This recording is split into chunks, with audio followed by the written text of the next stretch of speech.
Сая өмнөх гурил зассан асуудал дээр цагдаагийн байгууллагад би шалгагдж байгаа. Шалгаад дуусаагүй байгаа. Тэгээд мэдээж гурил цацсан, алтан тариан гурил цацсан, мэдээж гурил гэдгээрээ тогтоод гараад ирэх бах. Энэ Батүлийн ярьдаг шиг тэр гурилд ямар нэгэн шившлэг байхгүй.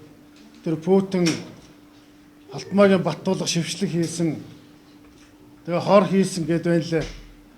Энэ хүмүүс би тэр Путинтэй уулзч үзээгүй.